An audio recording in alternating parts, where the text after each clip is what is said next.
গুণাগুণি অর্ধেক হয়েছে, একজন গুনতে যে একজন টিচারও মারা গেছে, তারপরে ওনার মনে হলো আমার তো পদত্যাগ করার কথা ছিল, আচ্ছা ঠিক আছে পদত্যাগ করলাম।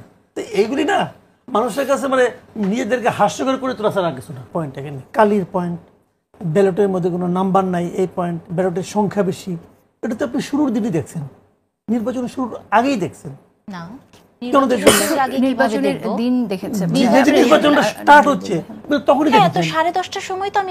আমি বললাম যে আমি 10:30 থেকে ভাইস চ্যান্সেলরকে আপনি কি করেছেন এটা কিন্তু আপনি বলছেন, কিন্তু আমি দেখিনি। আপনি বলেন, আমি আপনাকে ততটুকু দেখেছি যতটুকু আপনার ব্যাপারটা মিডিয়াতে এসেছে। বলেন মিডিয়ার কথাটা তো আপনি যদি ওই দিনই ঘটে, যেদিন ইলেকশন হয়েছে, আপনি যদি ওই দিনই ফার্স্ট আওয়ারে দেখে যদি আপনি রিজাইন করতেন যে এটা আমি করব না, আমি আপনাকে হয়ে যেত। আমি কি উত্তর দিব এখন নাকি এটা সমাধানটা আমি আপনাকে করি। আমি তো একজন বিশ্ববিদ্যালয়ের শিক্ষক, হ্যাঁ। তো আমি যে কাজটি করেছি যেটা আমার করার দরকার ছিল, আমি মনিটরিং সেলে ছিলাম। সো যখনই আমি অ্যানোমালিসটা দেখতে পেয়েছি এবং মেয়েরা যখন দেখেছে, তখনই আমি প্রশাসনকে জানিয়েছি যেটা করার। আপনাকে বললাম তো 10:30টায় ভোট শুরু হয়েছে, যখন শুরু হয়েছে তার 1 ঘন্টার মধ্যে, হ্যাঁ 1 ঘন্টার মধ্যে আপনাকে আমি কল রেকর্ড দেখাবো। হ্যাঁ মানে আমি বলছি আপনি এটা ধরেন মোটা দাগে অনেক কিছু বলে দেওয়া যায় কামাল ভাই, হ্যাঁ, কিন্তু যে যখন দায়িত্ব থাকে তখন তাকে দায়িত্বশীল আচরণ করতে হবে। আপনি কি করে ভাবলেন যে প্রথম মানে 1 আওয়ারের মধ্যে দেখে আমি রিজাইন করে দিব? আমাকে চেষ্টা করতে হবে না যে ইলেকশনটা, না আপনাকে এটা শুনতে হবে আমার কথা, কারণ আপনি ঢালাওভাবে যদি আপনি এভাবে বলে দেন এটা তো হবে না কামাল ভাই। কারণ ওই সিচুয়েশনের মধ্যে আমি ছিলাম, আপনি ছিলেন না, এবং ওখানে হাজার হাজার ছেলে মেয়ে ছিল, ক্যামেরা ছিল। তো সেজন্য আমি একটু শেষ করি। সেটা হচ্ছে যে 10:30টার সময় এটা জানানোর পর আমি ভিসি কে ফোন করেছি 20 থেকে 22 বার, আমার কল রেকর্ড আছে, উনি আমার ফোন ধরেননি। ট্রেজারার না আমাদের প্রক্টরকে ফোন করলাম, তাকে জানাতে হবে। প্রক্টর কয়েকবার ফোন করার পরে উনি ফোনটি ধরলেন এবং ধরে উনি আমাকে বললেন এটা অসম্ভব বিষয়, আমি বিশ্বাস করি না যে কালি উঠে যায়। উনি নিজে আমাকে এটা বললেন, হ্যাঁ। তখন আমি বলছি আমি বলছি আপনি বলছেন অসম্ভব বিষয়, উনি বলে যে হ্যাঁ এটা অসম্ভব বিষয়। এরপরে আমি আরো কয়েকজন শিক্ষককে লাগাতার ফোন দিলাম এবং এখানে অনেক মেসেজ আছে যে কয়েকজন লিখেছে নাহিন আপাকে কেউ হেল্প করেন। দেখেন আমার দুঃখের জায়গাটা কিন্তু শুধু খালি ইলেকশন নিয়ে না, একজন নারী শিক্ষক যিনি একটা নির্বাচনের দায়িত্বে আছেন, তিনি যখন বিশ্ববিদ্যালয়ের সবচেয়ে নীতি নির্ধারক সবচেয়ে পাওয়ারফুল লোকজনকে 20টা 25টা 30টা কল দেয় এবং তখন যারা ফোনটি ধরেন না, তার মানে ওইখানে কি আমার সিকিউরিটি ছিল? সেখানে তো আমার সিকিউরিটি ছিল না। তো তারপরে যেটা হয়েছে, তারা এসছেন, এসে আবার ইলেকশনটাকে ঠিক করার চেষ্টা করেছেন। এই চেষ্টাটা ধরেন আমি কিন্তু তখন দায়িত্ব নিয়ে 1.5 ঘন্টার মতো, আপনি যেটা বলছেন যে আমি কেন তখনই বের হয়ে প্রেস কনফারেন্স করলাম না, আমি 1.5 ঘন্টার মতো ইলেকশনটা বন্ধ রেখে নর্মাল করার চেষ্টা করলাম এবং আসলেন আবার শুরু হলো, তখনই আমরা পেলাম মাটির মধ্যে ব্যালট পেপার পড়ে আছে, এটা ছবি আছে, মাটির মধ্যে ব্যালট পেপার পড়ে আছে। তখন আমরা জানতে পারলাম ইভেন যে ট্রাঙ্কে করে আপনার ভোটার লিস্ট ইগুলো আসে, ব্যালট পেপারগুলো আসে, কোনো সংখ্যা লিখে দেয়নি যে এই প্যাকেটের মধ্যে 100টা আছে, তাই না? একটা হলে স্টুডেন্ট আছে 299, আপনার ব্যালট পাঠিয়েছে 400টা। এবং ইন্টারেস্টিং হচ্ছে এই মুহূর্তে আমি একটা মেসেজ পেলাম যে এইখানে একজন স্টুডেন্ট বলেছে যে তাকে আমার ফলাফল ঘোষণা করে প্রথমে বলা হলো পাশ করেছি, এরপর সাত্তার স্যার কল দিয়ে বললেন 42কে ভুল করে 82 বলা হয়েছে, ভোট কাস্ট হয়েছে 469টি, কিন্তু ভোট হিসেব করে নাকি 513টি হয়েছে, আমার ভোট নাকি হয়েছে 22। এই যে এই মাত্র পেলাম। তারপর এরপরও যদি মাসুদ ভাই বলেন যে এটা ভিসি কে পদত্যাগ করানোর জন্য জাতীয়তাবাদী দলের 2 পক্ষ কাজ করেছে, এরপরও যদি উনি আমাকে সেই অভিযোগটি দেন যে আমি কেন সকাল 10টার সময় কনফারেন্স করলাম না, তাহলে আমার প্রতি অভিযোগ আর থাকবে কিনা সেই জানবো আমরা। কামাল, আপনি শুনছিলেন ডক্টর নাহরিন খান এক্সপ্লেইন করছিলেন তার এক্সপেরিয়েন্স, এবং আপনি কি আপনার অভিযোগ উইথড্র করবেন? যে আমার কথা হলো কি, আমি যা কিছু মন্তব্য করেছি মিডিয়া দেখে, মিডিয়াতে যেভাবে এসেছে সেটা দেখে মন্তব্য করেছি। আমি তো ওখানে ছিলাম না, উনি ওখানে ছিলেন, উনি ওখানে থেকে যেটা বলেছেন, যা বললেন, এখন যদি এটা সত্য হয় তাহলে তো এই নির্বাচন নিয়ে মহা সমস্যা। এই নির্বাচনের ফলই তো আমার স্থগিত করা উচিত। ওই চ্যাপ্টার ক্লোজ করেন। অন্য যে প্রশ্ন করছিলেন সেটা আবার বলি আপনাকে, আমার মনে আছে প্রশ্নটা। আপনি বলছিলেন যে ছাত্রদল হারলো কেন? এটা একদম সিম্পল। কারণটা হলো কি, দেখেন এখানে জাতীয় নির্বাচনের প্রভাব ডাকসু নির্বাচনে পড়েছে এবং প্রত্যেকটা জাকসুতেও পড়বে এবং রাকসুতেও পড়বে, এটা জাতীয় নির্বাচনের প্রভাবটা পড়বে। আমি 2টো কারণ বলি আপনাকে। 1 নম্বর কারণ হলো যেমন আওয়ামী লীগ আমলে বিএনপির কোনো নেতা কিন্তু থানা পর্যায়ের নেতা, উপজেলা পর্যায়ের নেতা কিন্তু এলাকায় থাকতে পারতো না, সবার নামে 10টা 20টা করে মামলা ছিল। যেই আওয়ামী লীগ চলে গেছে, মানে আওয়ামী লীগের নেতারা পালাই গেছে, যারা এখন আছে অবশিষ্ট তাদের নামে কিন্তু ঠিক এর চেয়েও দ্রুত বেগে এই 10টা 15টা 20টা করে মামলা কিন্তু হয়ে গেছে। হওয়ার কারণে তাদের অনেকেই এলাকা ছাড়া এবং দৌড়ের উপরে আছে। এই মামলাগুলির বাদী কারা? 95% ক্ষেত্রে মামলার বাদী হলো বিএনপির লোকজন। এখন ছাত্রলীগের যে ভোটগুলি এখানে আছে মানে ঢাকা ইউনিভার্সিটিতে, তারা কিন্তু নেতা না, বাট তারা ভোটার, ছাত্রলীগ সাপোর্ট করে। খবর নিয়ে দেখেন এদেরও 90% ফ্যামিলি হলো আওয়ামী লীগের ফ্যামিলি। তার ভাই যুবলীগ করে, বাপ আওয়ামী লীগ করে, চাচা আওয়ামী লীগ করে, এই ফ্যামিলি থেকে কিন্তু এরা আসছে। তো ওরা যখন দেখছে যে বিএনপির কারণে আমার ফ্যামিলি তছনছ হয়ে যাচ্ছে, বিএনপির কারণে আমার বাপ দৌড়ের উপরে আছে, ভাই পালাই আছে, তখন তারা কিন্তু আর বিএনপির প্রতি কোনো ভালোবাসা অনুভব করবে না। প্রেম একতরফা হয় না ভাই। তখন তারা বিএনপির হাত থেকে বরং বাঁচার জন্য বিকল্প ভালো হিসাবে জামাত শিবিরকে ভোট দিচ্ছে। আর একটা কারণ বলি, বিএনপির লিডাররা সারাক্ষণ এমনভাবে কথাবার্তা বলেন যে মানুষ ধরেই নিয়েছে ওনারা ক্ষমতায় আসতেছেন। খালি ফেব্রুয়ারি মাসটা আসতে যা বাকি, আসলেই সবকিছু ঠিকঠাক বিএনপি ক্ষমতায়। আপনি কি মনে করছেন যে এখন তাদের আমি কিছু এই মানসিকতার জায়গায় কোনো পরিবর্তন আমার আসবে? ওটা পরে বলতেছি। আমার মনে করা কিছু যায় আসে না, আমি কেউ না, কিন্তু ঘটনা যেটা হয়েছে ঢাকা ইউনিভার্সিটির স্টুডেন্টদের জন্য আতঙ্কটা কি বলেন তো? আতঙ্ক হলো গণরুম, আতঙ্ক হলো পরীক্ষার আগের রাতে মিছিলে যাওয়া। এটা কারা করতো?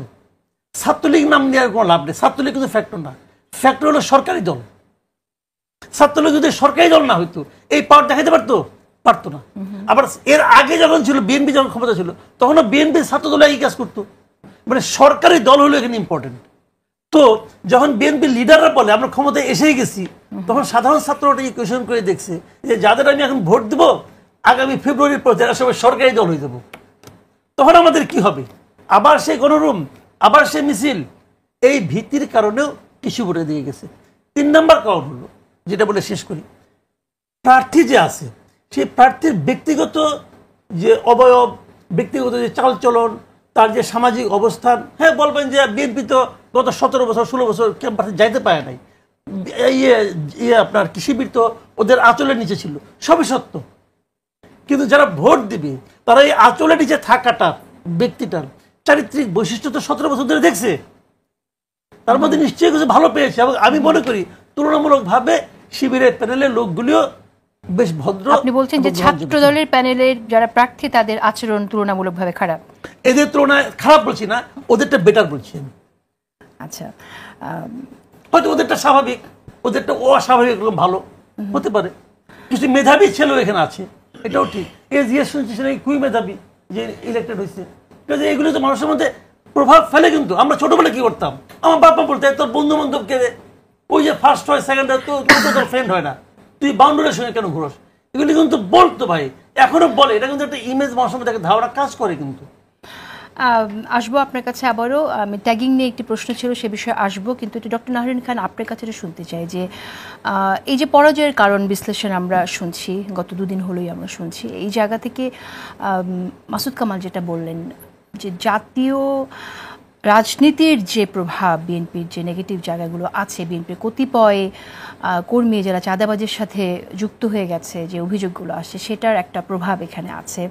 এবং এছাড়াও আচরণের কথাটাও উনি বললেন। আমি আপনার মন্তব্য শুনতে চাই।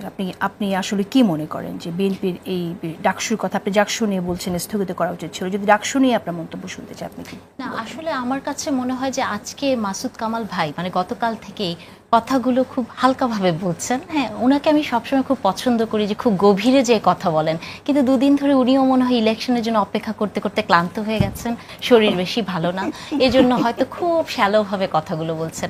আমার কাছে মনে হচ্ছে যে কামাল ভাইকে আমি স্পেশাল একটা চশমা কিনে দিব, হ্যাঁ, যেটা দিয়ে আরেকটু গভীরে দেখতে পায়। হ্যাঁ, তো উনি যেটা করলেন যে কথাগুলো উনি বলছেন আচরণ, এবং দেখেন এই যে 17 বছর ছাত্রদল যেতে পারেনি, হ্যাঁ, এটাকেও কামাল ভাই খুবই হালকাভাবে দেখছেন। হ্যাঁ, আমরা যদি লেভেল প্লেইং ফিল্ডের কথা বলি, এটাকে হালকাভাবে দেখার কথা। একটা ছেলের আচরণ আপনি দেখবেন কি করে? ও তো হলেই ঢুকতে পারেনি, ওকে তো মেরে বের করে দেওয়া হয়েছে, ওই ছেলেকে তো কেউ চিনে না, তাই না? তো তাহলে আপনার আচরণ বোঝার জন্যও তো কিছুটা সময় লাগে। তো লেভেল প্লেইং ফিল্ড তো আসলে নাই, এটা তো সবচেয়ে বেশি সত্য কথা। এখন যে কথাগুলো আমি আরও অন্য জায়গা থেকেও বলতে চাই, যে শিক্ষক রাজনীতি নিয়ে সবসময় কথা আসে, তাই না? শিক্ষকরা তো আর্মি নয় যে তারা ভোট দেয় না। তো তার যেহেতু মতামত আছে, সে সাদা হতে পারে, কালো হতে পারে, নীল হতে পারে, বেগুনি হতে পারে, অসুবিধা নাই। সে তো কোনো না কোনো জায়গায় ভোট দেয়। তাহলে সে যেখানে ভোট দেয় তার মানে সে দলকে পছন্দ করে। তাহলে সেটা কেন সে বলতে পারবে না? আমি তো এটা কোনো সমস্যা দেখি না। সমস্যাটা কোথায় হয় জানেন? যখন কমপ্লিটলি দলীয় নিয়োগ হয়, যে আপনার রেজাল্টের কথা ভাবছেন, যেটা আমরা গত 15 বছর দেখেছি। ইভেন আমি 15 বছরের থেকে লাস্ট 8-10 বছরের 7 বছরের কথা বলবো, যে ন্যাক্কারজনক ঘটনা মানে শিক্ষক নিয়োগে হয়েছে, সেটা রিফ্লেকশন এটা, তাই না? তো তাহলে মোটা দাগে শিক্ষকরা রাজনীতি করবে কি করবে না, এখানে জেসিনা আপা আপনি ওই প্রসঙ্গটা তুলেননি, কিন্তু আমি একটা ভিডিওর কথা বলতেই চাই, কারণ এটা নিয়ে আমাকে অনেক ট্রোল করছে, অনেক বাজে কথা বলছে, কিন্তু আমি মনে করি যে জাতির সামনে এটা আমার বলা প্রয়োজন। একটা ভিডিও মানে একটা ছবি ভাইরাল হয়েছে, যেখানে তারেক রহমান আছেন এবং আমরা জাতীয়তাবাদী শিক্ষক, তারপরে অন্য ছেলে মেয়ে তারা আছেন। এটা আপনি আমাকে বলেন তো জেসিনা আপা, যে গত মানে 1 বছর যারা টকশোতে কথা বলেন, যারা ভোকাল, তাদের কার সাথে তারেক রহমানের কথা হয়নি? কার সাথে হয়নি? 95% মানুষের সাথে হয়েছে। কামাল ভাই তো আরো বেশি লাকি, অসুস্থ হয়েছেন, তার বাসায় ফল চলে গেছে, তাই না? তো তাহলে আপনি চিন্তা করে দেখেন যে একটা 3-4 দিন আগের একটা মিটিং, সেখানে উনি কথা বলতেই পারেন যে একটা রাজনৈতিক দলের ছেলেরা ইলেকশন করছে, সেখানে কেমন হবে ইলেকশনটা, এটা জানার অধিকার ওনার আছে। কি কি বিষয় আলোচনা হয়েছিল সেই মিটিংয়ে? সেখানে একদম আমি কিন্তু খুব নিরপেক্ষভাবে কথা বলছি, এবং আমি দ্ব্যর্থহীন কণ্ঠে আরেকটা কথা বলতে চাই, আপনি আমার সম্পর্কে খোঁজ নিয়ে দেখবেন, যে দল, কোনো দল যদি কোনোদিন বলে যে আমার প্রার্থীকে জাল ভোট দিয়ে তুমি বের করে নিয়ে আসবা, সেই দল নাহরিন ইসলাম খান কোনোদিন করবে না। হ্যাঁ, তো সেই জায়গা থেকে ওই দিন যেটা হয়েছে, যে পূর্বের যারা মানে জাকসু ইলেকশনের সভাপতি ছিলেন, সমস্ত মানে খুব পুরনো নেতাদেরকে নিয়ে উনি বসেছেন ওখানে, এবং উনি জিজ্ঞেস করছেন যাচ্ছে ইলেকশনটা কেমন হবে, কি হবে, কি কি হতে পারে ইলেকশনের মধ্যে, মানে এখানে ছাত্র দলের ছেলেদের অবস্থান কেমন, এইসব টাইপের কথা হয়েছে। এখানে কিন্তু যে মোটা দাগে কথাটা বলে দেওয়া হচ্ছে যে বিএনপি পন্থী 2 দল শিক্ষকদের কারণে ইলেকশন হচ্ছে। আপনি তো দেখলেন আমি কি কি দেখাচ্ছি, দেখেন আরেকটা এক্সাম্পল আমার কাছে আছে, যে এখানে আমি যে হলটায় ছিলাম 15 নম্বর হল, সেই হলের যিনি আপনার প্রভোস্ট, যিনি নারী প্রভোস্ট, উনার এই ছবিটা, উনি একটা মাসুদ কামাল ভাই যে মানে প্রেস ব্রিফিং এর কথা বলছে, কেন করছে, উনি একটা প্রেস ব্রিফিং করছে, তার পাশে কে দেখেন ছাত্রী সংস্থার যে নেত্রী, তারা বসে ইলেকশনের সময় প্রেস ব্রিফিং করছে। আপনি কি মনে করেন যে তাহলে এই ইলেকশনটা মানে আপনি একজন প্রভোস্ট, তার তো নিরপেক্ষ থাকার কথা, তার পাশে কি করে ছাত্রী সংস্থার মানে ক্যান্ডিডেট বসে সে এই প্রেস ব্রিফিংটা করছে, তাই না? আচ্ছা, আমি আসবো ওসমান হাদি, আমি একটি প্রশ্ন করতে চাই, সেটা হচ্ছে আমরা জানি যে ভোট রিগিং একটা বিষয় যেটা নিয়ে আমরা একদম অভিযোগ তুলতে পারি, কিন্তু এর বাইরে ভোটের আরও অনেকগুলো বিষয় থাকে, যেমন ধরুন ক্যাম্পেইন থাকে, মিস ক্যাম্পেইন থাকে, এইভাবেও কিন্তু অনেক সময় এটা ভোটকে প্রভাবিত করা যায়। আমরা দীর্ঘদিন ধরে শুনে আসছি যে বিএনপিকে খুব ভারতের পক্ষে কথা বলছে, ভারতের দালাল, এ ধরনের কথাবার্তা কিন্তু বলা হচ্ছে বিএনপিকে। এমনকি যে আপনি যেটা বললেন ট্যাগিংয়ের কথা বলছেন, যে রাজাকার, কিন্তু আমরা দেখলাম যে সেই জায়গাতে 24কে ছোট করা, 71কে সামনে আনা, সেসব মানে 24কেই সামনে আনা, 71কে ছোট করা, সেই পরিস্থিতির প্রেক্ষিতেই বোধহয় কথাগুলো এসেছিল। তো আমার প্রশ্ন আপনার কাছে, যে আমরা দেখি যে যখন জামাতের কোনো নেতা এই সরকারকে অবৈধ বলে, তখন ভারতের সাথে সুর মেলে যায় না, কিন্তু যদি এই সরকার নিয়ে কোনো প্রশ্ন যখন উঠেছে বা নির্বাচন দ্রুত হওয়া নিয়ে কোনো প্রশ্ন যখন উঠেছে, বিএনপি বললে তখন এটা ভারতের সাথে সুর মিলে যায়। এই বিষয়টাকে আপনি কিভাবে যৌক্তিক বলবেন? ফাইন, এটা কোনো যৌক্তিক ব্যাপার না। প্রশ্ন হতে পারে ধরেন আমরা যেটা আসলে কতখানি কিভাবে অযৌক্তিক। এখন এখানে আমাদের যেটা একটা মিসলিডিং হচ্ছে সেটা হলো, ধরেন অনেকে ফেসবুকে ধরেন 1000 তার কমেন্ট পড়েছে, তো এখানে মনে পড়লো মেঘমল্লার বলেছিল যে শিবির তো কোনোভাবে জয় পাবে না, এই জন্য পাবে না যে বট আইডি তো ভোট দিতে পারে না। তো ওই কথা ধরে তো বট আইডিও ভোট দিল। তো আমাদের কথা হলো, আমরা আননোন কোনো আইডির কমেন্ট আর ঢাকা বিশ্ববিদ্যালয়ের 40,000 একদম স্টুডেন্ট যারা বৈধ আইডি কার্ড আছে ভোট দিচ্ছে, এই দুটোকে যখন একই ফ্রেমিংয়ে ফ্রেম করি, তখন তো একটা মানে ভুল মেসেজ যেতে পারে। ব্যাপারটা হলো, বরং আপনি ভাইকে মনে হয় জিজ্ঞেস করেছিলেন, আমরা যে জিনিসটা অনেকে মিস করে যাচ্ছি, আজকে সব থেকে বেশি আলোচনা করা উচিত ছিল আমাদের বাকশাসের এই ভরাডুবির কারণ।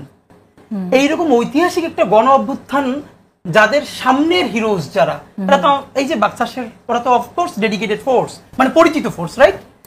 তাদের যে ভরাডুবি কেন্দ্রে ভিপিজিএস প্রত্যেকটা কেন হলো, এর একটা মেসেজ আমরা নিতে পারি, সেটা হলো বাক্সাসে আসার আগে আমি যদি আমার আগের প্রশ্নটা একটু জবাব আপনার কাছে জানতে চাই। আমরা কিন্তু অনলাইনে খুব দেখছি যে এই ট্যাগিংটা ভীষণ ভাবে হচ্ছে। তো এটা হলো মানে মোরাল পজিশন এমন জিনিস। আপা জেনজিদের আর সিনিয়রদের একটা পার্থক্য কি, আমি জেনজিদের একটা ব্যাপার আমি নিজেও বুঝবার জন্য খেয়াল করলাম, তারা খুবই স্ট্রেট ফরওয়ার্ড, তারা স্ট্রেট কাট হওয়া পছন্দ করে। ধরেন আমি এখন একটা খুবই ব্লান্ডার করে ফেললাম, তো আমি এইটাকে বারবার জাস্টিফিকেশন যদি দেই তাহলে আমাকে তারা পছন্দ করবে না। রাদার আমি একদম খুল্লা সরি বলে, ভাই আমি শয়তানের পাল্লায় পড়ে এই কাজটা করছি, আমার মাফ করে দাও, আমি আর করবো না। দেখনগ্রাচুলেটেড প্রমাণ, হামিম ভাই মোনামি ম্যাডামের সাথে যে আচরণটা করেছেন অনেকে খুব দুঃখ পেয়েছেন, কারণ ছাত্রদলের সব থেকে ভালো ফেস ছিল হামিম ভাই, ডাকসুর সেক্রেটারি জিএস হিসেবে যিনি। এবং দেখেন সবাই ওই দিন তাকে সবাই অনেক সমালোচনা করলো, মন খারাপ করলো। একদিন পরে আমি দেখলাম মোনামি ম্যামের সাথে একটা শোতে তিনি তাকে সরি বলছেন, যারা তাকে ভোট দেয় নাই, যারা তাকে আগের দিন বকাঝকা করেছে, প্রত্যেককে তাকে ভবিষ্যৎ বাংলাদেশের একজন হিরো হিসেবে কনগ্রাচুলেট করেছে। এর মানে হলো এই যে স্ট্রেট ফরওয়ার্ড হওয়া, এইটা মানুষ এখন পছন্দ করে, খুব ডিপ্লোমেটিক কথাবার্তা মানুষ পছন্দ করে, এটা আমাদের জন্য শিক্ষা। আর ছাত্রদলের একটা বড় অর্জন আছে, সেটা আমরা বলতেছি না ঢাকা বিশ্ববিদ্যালয়ে। দেখেন ছাত্রদল তো স্বাভাবিক ব্যাপার, ছাত্রদল যেহেতু একটা ক্যাডার বেস পার্টি সিস্টেমের মধ্যে দিয়ে যায় না, সুতরাং সে প্রচন্ড স্ক্যাটার্ড ছিল। এই 20 দিনের মধ্যে সে পুরো একটা ফোর্স হিসেবে যে গুছিয়ে উঠে দাঁড়ালো, এবং সে এখানে বাকশাসের যেটা সামনে আসার কথা ছিল তার পরিবর্তে আমরা বরং আলাপ করছি শিবিরের প্যানেল বরং ছাত্রদলের প্যানেল, এটা তো তাদের একটা বিশাল বিজয়। নাম্বার 2, এখানে তাদের আমরা বরং প্রত্যাশা করেছিলাম হামিম ভাই হয়তো হয়ে আসবেন, অথবা হামিম আর ফরহাদের মধ্যে তুমুল 500-1000 ভোটের প্রতিদ্বন্দ্বিতা ঘটবে। আমরা বরং যেটা অনেকের সাথে কথা বলেও বুঝেছি, ওই দিনের কিছু ভুল রিয়াকশনের কারণে লাঞ্চের পরের প্রচুর ভোট হামিম ভাই পান নাই, মিস করে গেছেন, এবং এটা উনি অ্যাড্রেসও করেছেন। এখন আমি বরং আপনাকে একটু বলি যে আপা যেটা বলছিলেন না, যে কাউকে বোঝার জন্য তো সময় দিতে হয়, তো ছাত্রদল তো ক্যাম্পাসে ও অর্থে থাকতে পারে নাই। এখন এই কথা তো সত্য যে কাউকে বোঝার জন্য সময় দিতে হবে। এখন একই কথা যদি আবার এনসিপি বা অন্যান্য দল জাতীয় নির্বাচনের ক্ষেত্রে বলে যে আমাদের তাহলে মানে ধরেন, অথবা বিএনপিও তো তাকে জনগণকে বোঝার জন্য সময় দেওয়া দরকার, তো বিএনপি গণতন্ত্রের স্বার্থেই যেরকম দ্রুত নির্বাচন চাচ্ছে, সে তো ওই সময়টা তাহলে চাচ্ছে না কেন? খুবই ভ্যালিড কারণ, যে দ্রুত নির্বাচন না হলে গণতন্ত্র ক্ষতিগ্রস্ত হতে পারে। তো কথা তো ছাত্র সংসদের নির্বাচনেও একইভাবে প্রযোজ্য হতে পারে। আর একটা হলো ম্যাম যেটা বলছিলেন, একটু আমি রেসপন্স করি, যে আমাদের দেশে একটা হয়ে গেছে ফার্স্ট ক্লাস ফার্স্ট মানেই বিশ্ববিদ্যালয়ে নিয়োগ হবে। আমরা একটা কথা কেন বলি না যে একটা ডিপার্টমেন্টে ফার্স্ট ক্লাস ফার্স্ট হওয়া টিচার হওয়ার একমাত্র ক্রাইটেরিয়া না। বাংলাদেশের কোনো পাবলিক ইউনিভার্সিটিতে ডেমো ক্লাস নেওয়া হয় না। আমি আপনাকে এমন আমি বলতে পারি, আমি যে ইন্টার পর্যন্ত মাদ্রাসাটায় পড়েছি, এইখানে টিচারদের রিটেন পরীক্ষার পরে যারা প্রথম 5 জন হতো, একদম সরাসরি ক্লাসে পাঠানো হতো, আমাদেরকে খাতা কলম দেওয়া হতো, পয়েন্টে পয়েন্টে আমরা মার্কিং করতাম, সেই মার্ক যোগ করে যে তার সে ক্লাস কন্ডাক্ট কেমন করে, কোশ্চেনের উত্তর কিভাবে দিতে পারে। আপনি বাংলাদেশে হচ্ছে কি, পাবলিক ইউনিভার্সিটিতে আমি আমার মিনিমাম ঢাকা বিশ্ববিদ্যালয়ের আমার ডিপার্টমেন্টের 80% টিচারের কথা বলতে পারবো। এটা শুনলে খুব খারাপ শোনা যাবে, তবুও বলি, যারা সবাই ফার্স্ট ক্লাস ফার্স্ট, তারা ডিপার্টমেন্টে থাকা অবস্থায় হাতে লিখে যে নোট করেছিলেন, আজ থেকে 18-20 বছর পরে তিনি ক্লাস নিচ্ছেন, সেই নোটটা সামনে এসে পড়েন, এবং তিনি তার ডেস্ক থেকে 2 ফিট দূরে যান না, তাহলে তার হাত থেকে নোট সরে যাবে। তো অথচ কানাডা থেকে আমেরিকায় প্রত্যেকটা জায়গায়, দুনিয়ার কোনো বড় দেশে পাবলিক ইউনিভার্সিটির টিচারদেরকে আজীবনের জন্য নিয়োগ দেওয়া হয় না, তাকে রিনিউ করতে হয়। আমি যে কয় টাকা বেতন পাবো, ওই কয় টাকা রিসার্চের প্রজেক্ট আনতে হবে। আর এখানে পাবলিক বিশ্ববিদ্যালয়ের টিচার হিসেবে ঢুকতে মানে মরার আগ পর্যন্ত আর তার কোনো চাকরি যাবে না, এখান থেকে বের হতে হবে। আর এবং তাদের বিরুদ্ধে কখনো কিছু বলা যাবে না। এবং এটা আপনাকে বলি, মানে যেমন আমার ইউনিভার্সিটিতে আমি একটা শোতে বলেছিও, ফার্স্ট ইয়ারে একটা ছেলেকে তার টিচার শুধু শব্দের উচ্চারণ নিয়ে আমাকে সে একটা শব্দ জিজ্ঞেস করেছে, আমি নিশ্চিতভাবে সঠিক উচ্চারণ বলেছি, কিন্তু তার পছন্দ হয় নাই। এরপরে আমার পকেটে অক্সফোর্ড ডিকশনারি ছিল আমার ব্যাগে, আমি বের করে তাকে কেন দেখালাম ফনেটিক ডিসক্রিপশনে কি লেখা আছে। সে এমন চাতে আমাকে চেতলো, 250 স্টুডেন্ট আমাকে সবার সামনে থেকে পিছনে বসাই দিল, তারপর বললো এই মোল্লা মুন্সি যেন আমি আর কোনোদিন সামনে দেখি না, এবং বললো I will hell your life. আচ্ছা, আমরা একটু আমাদের সময় শেষ হয়ে যাচ্ছে, খুব সংক্ষেপে শুনতে চাই যে এই যে বাকশাসের এই যে পরাজয়, এটাকে আপনি কিভাবে দেখছেন? আপনি নিজেও এক সময় আমার প্রোগ্রামে এখানে বলেছিলেন, আমরা কথা বলেছিলাম যে নাহিদ ইসলাম এর ভূমিকা, এবং যদি আওয়ামী লীগ ফিরে আসে সবার আগে নাহিদ ইসলামকে ফাঁসি দেবে, সেই কথাটাও আপনি বলেছেন। এবং আমরা সবাই জানি যে নাহিদ ইসলাম অগ্রসৈনিক এই গণঅভ্যুত্থানের, রাইট?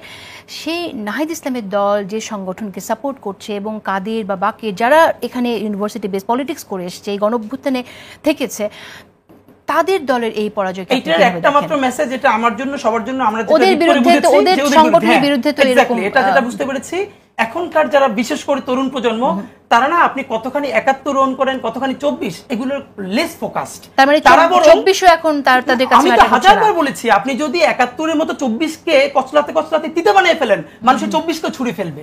এটাকে নিয়ে বাণিজ্য করা যাবে না, এই জুলাই যোদ্ধা নামটাম পরিচয় দিয়ে কিছু করা যাবে না। বরং যেটা কাজ, এখান থেকে যে নেতৃত্ব উঠে আসলো, তারা কতটুকু ওয়েলফেয়ার স্টেট গড়বার জন্য, ভালো রাষ্ট্র, ভালো সমাজ গড়বার জন্য কাজ করছে। এর মানে আমি যদি মুক্তিযোদ্ধা হই, আমি যদি জুলাইয়ের জানবাজ কর্মী হই, কিন্তু আমি যদি চুরি করি, করাপ্টেড হই, মানুষ আমাকে ছুরি মারবে। আর আমি যদি অত বড় কিছু না হই, কিন্তু ভালো কাজ করে দেখাতে পারি, মানুষ আমাকে আপন করবে। এটাই আমাদের জন্য মেসেজ। ওকে, তার মানে আপনি কি বলতে চাইছেন তারা 24 নিয়ে বেশি কচলাকুচলি করায়, তাদের এটা প্রভাব পড়েছে সবকিছুর উপরে, এবং কারাগার করালো 71 এর বিপরীতে 24, 71 এর ধারাবাহিকতা হলো 24। 71 কে আওয়ামী লীগ এবং ভারত মিলে কুক্ষিগত করেছে। আমরা মহান 71 এর অর্জন দিয়ে রাষ্ট্র বানাতে পারি না। 24 নিয়ে তো ছাত্র শিবিরও কম রাজনীতি করেনি। দেখেন সবাই, আপা আমি বলি রাজনীতি সবাই করবে, ফ্যাক্ট হলো একটাকে দিয়ে আরেকটার মাইনাস করে, একটার মুখোমুখি দাঁড় করে। এটা বাগসাস অন্যান্য সংগঠনের সহযোগিতা কত পাচ্ছে? ইনকিলাব মঞ্চ তো বাগসাসকে সেভাবে সহযোগিতা করেনি।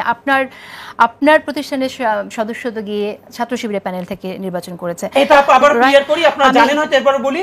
ইনকিলাব মঞ্চর কমন স্ট্র্যাটেজি আমরা একদম প্রেসে বলেছি, সারা বাংলাদেশের কোনো ক্যাম্পাসে ইনকিলাব মঞ্চ নিজে প্যানেল দিবে না। দুটো কারণে, আমাদের পিছনে যেই পরিমাণ মানুষ লেগে আছে, কোথাও কি ব্ল্যান্ডার হয়ে যাবে, আমরা ড্যামেজ কন্ট্রোল করতে পারবো না।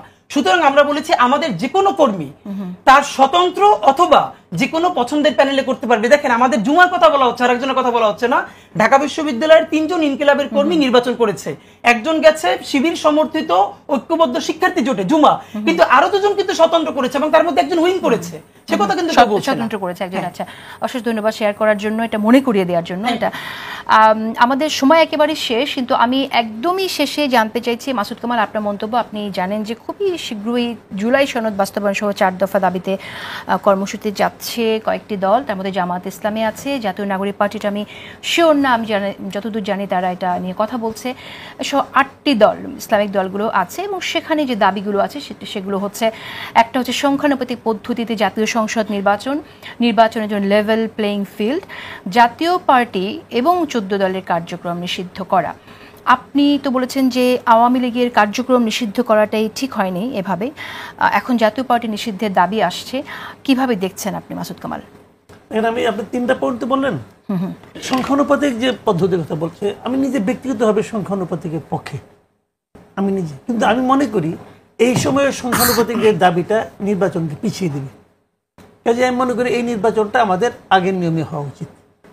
এবং যারা সংখ্যানুপাতিক নিয়ে কথা বলেন, দাবি করেন, তাদের দাবিটা অব্যাহত থাকুক, দাবিটা চলুক, এই দাবিটা জনগণের কাছে যাক।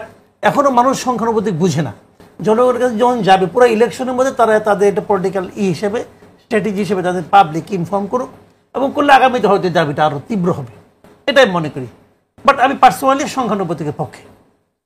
আর কেউ level playing field, level playing ফিল্ডটা ভাই আমি বলি আপনাকে, লেভেল প্লেইং ফিল্ডটা নষ্ট করে হলো সরকার। যদি সরকারি দল থাকে তখন লেভেল প্লেইং ফিল্ড থাকে না। যে কথাটা প্রায় বলা হচ্ছে যে জাতীয়তাবাদী ছাত্র দল 20 দিন সময় পাইছে না, তথ্য ঠিক না। তারা পুরো 1 বছর সময় পাইছে। 1 বছর কি করছে তারা? 1 বছর কি করছে? কাজে ওইগুলো বলে লাভ নাই রে ভাই। লেভেল প্লেইং ফিল্ডে এটা সরকার নষ্ট করে। এইখানে যে পলিটিক্যাল পার্টিগুলো আছে, বাংলাদেশের মাটি এখন সবার জন্য সমান, সবাই সবার কাছে যাইতে পারতেছে, কেউ না করতেছে না যাইতে। আপনি যান না ঢাকা শহর, আপনার পছন্দ, আপনার সচিবালয় পছন্দ, ওখানে যাতায়াত করলে আপনার নগদ নারায়ণ আসে, যান আপনি ওইখানে, তাহলে আপনি ওইটুকুই পাবেন। আর যারা নাকি মানুষের কাছে যায়, কেউ না করছে, কেউ গেলে কেউ মারতেছে, কেউ পারতেছে না, তো বরং লেভেল প্লেইং ফিল্ডের কথা বলতে পারে জাতীয় পার্টি, যে আমাদের প্লেইং ফিল্ডের সমান না আমার জন্য, এইটুকু বলতে পারে। কিন্তু সেটাও দেখেন, আমি যে কথা বরাবর বলি, এই ফিল্ডটা নষ্ট করে হলো সরকার। কিন্তু জাতীয় পার্টি তো নিষিদ্ধের দাবি আসছে, এখন তারা দাবি আসা মানে কি নিষিদ্ধ হয়ে গেছে? না, দাবি এসেছে। আমি সেই প্রসঙ্গটাই যদি শুনি, একেবারে সময় নেই, 1 মিনিটে যদি আপনি বলেন যে আপনি কিভাবে দেখছেন। আমি বলি আপনাকে জাতীয় পার্টিকে নিষিদ্ধ হবে না, আমি আপনাকে ভুল করে দিলাম। কেন হবে না আমি বলি, বিএনপি চায় না, বিএনপি জাতীয় পার্টিকে নিষিদ্ধ করতে দিবে না। বিএনপি যা চায় তাই হয় না, যা চায়, বিএনপির বড় দল, বিএনপি যদি তখন আওয়ামী লীগটা না চাইতো তখন হইতো না। ওকে, আমি আসবো যদি সময় পাই আপনার কাছে আরেকবার। ডক্টর নাহরিন খান, আপনি কিভাবে দেখছেন এই দাবিগুলোকে? আমি অলরেডি বলেছি, বিশেষ করে জাতীয় পার্টি এবং 14 দলের নিষিদ্ধের যে দাবি। আচ্ছা, পিয়ার নিয়ে আমার মনে হয় আপনি এর আগে অনেকবার পিয়ার নিয়ে বলেছেন। অনেক কথা বলেছি, নিষিদ্ধের দাবি নিয়েও বলেছি। আসলে রাজনৈতিক দল আওয়ামী লীগ একটা ডিফারেন্ট বিষয়, তাই না? কিন্তু অন্য যে কোনো বিষয়, আমি যেমন রাজনৈতিক দল নিষিদ্ধ হোক বা শিবির যে নিষিদ্ধ ছিল, বা এটারও আমি পক্ষপাতিত্ব তো মানে করছি না, কিন্তু আওয়ামী লীগের ইস্যুটা আলাদা। কিন্তু আমি এখানে কিছু প্রশ্নের একটু উত্তর দিতে চাই, হাদিকে একটু বলতে চাই যে হাদি কতগুলো সুন্দর ইনফরমেশন দিল যেটা আমি জানতাম না। যে দেখেন, শিবিরেরও নাকি 2 ভাগ আছে, এক দল আরেক দলের কথা শুনে বা মানে কিছু একটা, এগুলো কিন্তু নতুন ইনফরমেশন। জামাতে ইসলামের সাথে শিবিরের কোনো ধরনের কানেকশন এগুলো কিন্তু আমরা জানি না। আমি আসলে আজকে বললাম আপা, এখন খোঁজ নিয়ে দেখতে পারেন। হ্যাঁ, না, আমি এই জন্য হাদিকে সাপোর্ট করেই বলছি। এই যে দেখে 10টা নিবন্ধিত ইসলামিক দল আছে, তারা কিন্তু এক কাতারে দাঁড়াতে পারে না। আমি আসলে আজকে মনে করি যে বাংলাদেশ এমন একটা দেশ, আমরা সবাই মুসলিম, এবং আমরা হয়তো আমি আপনি হিজাব করি না, কিন্তু মনে প্রাণে আমরা মুসলিম, আমরা 5 ওয়াক্ত নামাজ পড়ি। এই জন্য আমি চাই যে আমরা প্রো মুসলিম একটা দেশ, এবং আমি চাই যে যারা নর্মাল ওলামা আছেন, ইসলামিক চিন্তাবিদ আছেন, তারা এই যে জামাতি ইসলামী, এরা যে ধর্ম নিয়ে রাজনীতি করে, তার বাইরে যে আমাদের সবাইকে ঐক্যবদ্ধ হতে হবে। হাদি বলেছেন যে কেন এনসিপি তো সময় পেল না, মানে তারা যদি বলে জাতীয় নির্বাচনটা আর একটু পেছানো। দেখেন, ডাকসুর সাথে তো আর দেশের অর্থনীতির কোনো সম্পর্ক নাই, তাই না? জাতীয় নির্বাচনটার সাথে কিন্তু আমাদের মানে অর্থনীতির একটা বিরাট সম্পর্ক আছে, সেটা হাদির বুঝতে হবে। আর হাদিকে একটা গুড নিউজ আমি দিতে চাই, যে হাদি যে বললেন না যে প্রথম শ্রেণীতে প্রথম হলেই ভালো শিক্ষক হতে পারে না, হাদির সাথে আমি সম্পূর্ণরূপে একমত। হ্যাঁ, কিন্তু হাদিকে গুড নিউজটা যেটা দিব, যে এইবার জাহাঙ্গীরনগর বিশ্ববিদ্যালয়ের নিয়োগের যে নতুন ক্রাইটেরিয়া হচ্ছে, আমি সেটার একজন মেম্বার, এবং আমরা সেটাতে এই যে ডেমো ক্লাস নেওয়ার বিষয়টি এনেছি, এবং এটা পাস হয়েছে।